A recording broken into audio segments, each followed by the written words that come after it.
Bonjour, Étienne Delorme du service des jeux de la communauté de communes de Parthenay-Gâtine. J'interviens dans le cadre du Festival des Jeux de Parthenay, le FLIP, sur le salon 1, 2, 3 Seniors à la demande des organisateurs. Nous sommes présents à la fois avec une petite équipe de l'organisation FLIP pour présenter des jeux de société et des jeux dédiés ou adaptés aux possibilités des seniors en fonction de leur degré d'autonomie. Et tout ceci à destination à la fois des seniors, mais également des aidants, qu'ils soient professionnels ou non.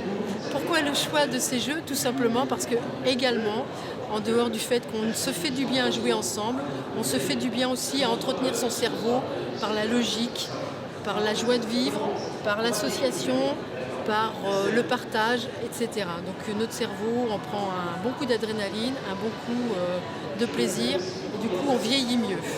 De plus, sur le stand, nous avons avec nous des professionnels du jeu qui viennent en tant qu'éditeurs présenter des produits adaptés tels que l'IXO, le Palou ou encore Chronicard. Le principe du jeu l'IXO, c'est de remplir une grille avec des pièces en bois. Ça ressemble un peu au Sudoku.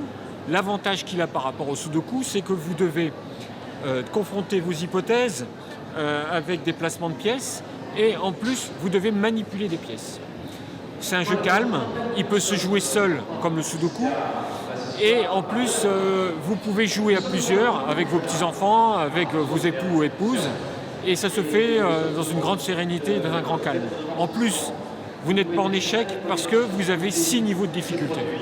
Voilà pourquoi l'IXO est un jeu assez intéressant pour le public senior.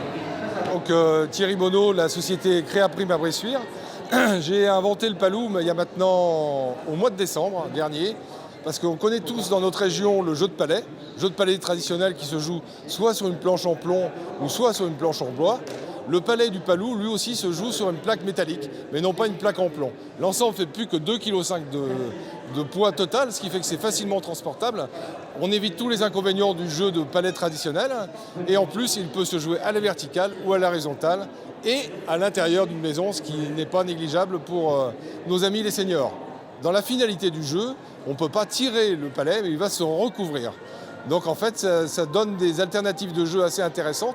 Et surtout, l'aimantation fait qu'il y a une part de hasard qui rentre en ligne de compte dans le jeu de Palou et qui satisfait les grands et les petits. Je suis Grégory Pailloncy, créateur des Chronicard, un petit jeu de connaissances sur l'histoire, dont le but est d'apprendre à jouer avec la chronologie. Le but du jeu, en fait, c'est de positionner les cartes dans l'ordre chronologique. Donc on a par exemple un événement qui est le baptême de Clovis et on doit dire si c'est avant ou après le sacre de Charlemagne. Et donc petit à petit, plus il y a de cartes sur la table avec des dates, plus ça devient difficile de placer dans l'ordre. Deux grands avantages pour les Chronicard par rapport aux seniors, c'est que c'est un jeu intergénérationnel. On peut jouer avec ses petits-enfants, c'est sur l'histoire, ça rappelle plein de souvenirs qu'on a pu avoir quand on était à l'école. Et le deuxième avantage, c'est que vu que c'est un jeu de connaissances où on doit essayer de placer les dates dans l'ordre chronologique, ça fait travailler la mémoire. Donc en fait, entre travailler ses souvenirs et travailler la mémoire, c'est ce qui fait que c'est un jeu accessible à tous et quel que soit son âge. D'où l'intérêt en tant que jeu senior. Rendez-vous l'an prochain au FLIP du 12 au 23 juillet 2017 à Parthenay. Toutes les informations sur www.jeu-festival.com. Et maintenant, le mot de la fin.